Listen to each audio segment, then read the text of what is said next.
wabarakatuh. Perkenalkan, nama saya Putra Prayoga MPM 2020 51152 Prodi Teknik Informatika. Baik, saya di sini akan mempresentasikan tentang review jurnal sistem kendali suhu ruangan berbasis mikrokontroler. Poin pertama, pendahuluan. Poin kedua, tujuan. Poin ketiga, metodologi atau metode. Poin keempat, teori. Poin kelima, hasil. Poin keenam, kesimpulan. Poin ketujuh, kelebihan dan kekurangan. Pendahuluan. Setiap hari manusia memerlukan udara segar untuk dapat hidup, namun semakin hari udara yang dihirup semakin berkurang akibat pemanasan global. Kenyamanan dalam ruangan yang ber-AC memang sangat dingin oleh orang-orang yang hidup pada zaman sekarang. Akan tetapi, pernahkah kita berpikir bahwa dingin pun ternyata tidak cukup untuk kebutuhan dalam tubuh manusia, karena perlu adanya keseimbangan antara suhu dingin dan suhu panas, atau suhu yang berkisar antara 24 derajat Celcius sampai 28 derajat Celcius, yaitu suhu normal yang dibutuhkan dalam tubuh kita agar tubuh kita selalu merasa nyaman. Sehingga masih perlu adanya penyempurnaan, yaitu penambahan sistem penghangatan dan penampilan informasi suhu dengan membuat sistem kendali suhu ruang berbasis mikrokontroler. Tujuan: membuat sistem pengontrol untuk mengendalikan suhu yang ada dalam ruang mikrokontroler dengan menghindari sensor suhu 38 serta tampilan informasi suhu akan ditampilkan oleh LCD yang berfungsi mengendalikan suhu antara 24 derajat Celcius sampai 28 derajat Celcius sesuai dengan yang diprogramkan. Metodologi atau metode dalam suhu ruangan berbasis mikrokontroler diawali perancangan perangkat keras, kemudian perancangan perangkat lunak, sehingga pengujian alat untuk mengetahui pekerja atau tindakan alat tersebut.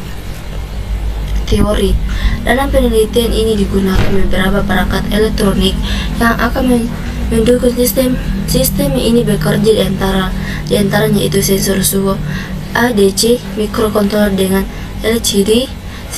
Sensor suhu adalah sensor yang digunakan untuk berubah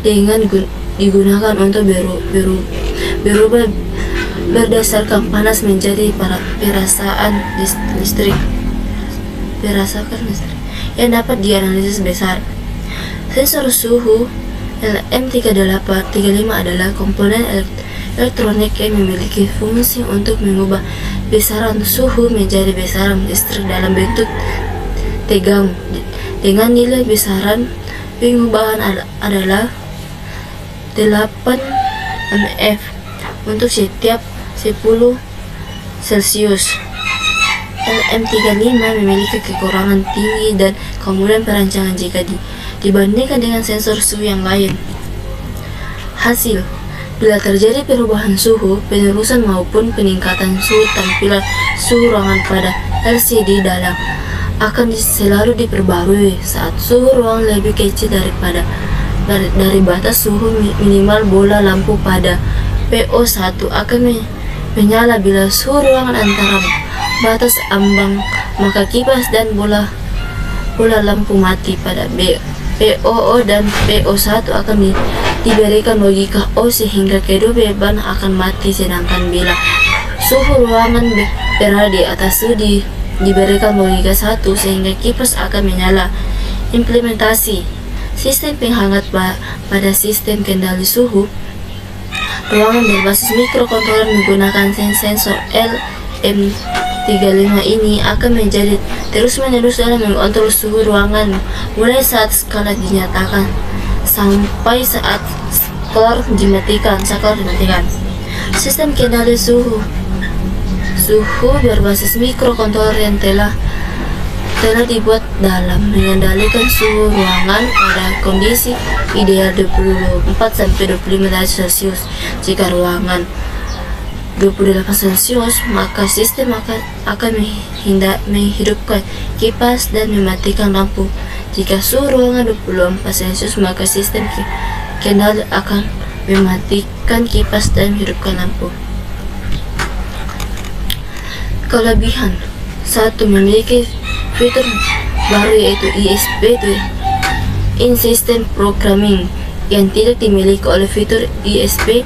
Ini memungkinkan kita untuk bisa melakukan proses download program langsung ke IC microcontroller tanpa harus mengeluarkan dari border. 2. Memiliki waiting time. Wait timer adalah fasilitas yang digunakan untuk membatasi kondisi di mana terjadi kemacetan program akibat kesalahan software. 3. Memiliki dua data pintar. 2 buah data pintar. Dengan adanya dual printer, maka kita bisa mengalami data baik dari atau internal maupun eksternal. Memori dengan lebih kecepatan fleksibel. Keruangan: 1. Hanya mampu mengendalikan suhu antara 24-8 derajat Celcius. 3. 2. Kecepatan hanya 12 blok. 3. Memori yang dimiliki hanya 4 KB 110 GB RAM-nya. Terima kasih. Assalamualaikum warahmatullahi wabarakatuh.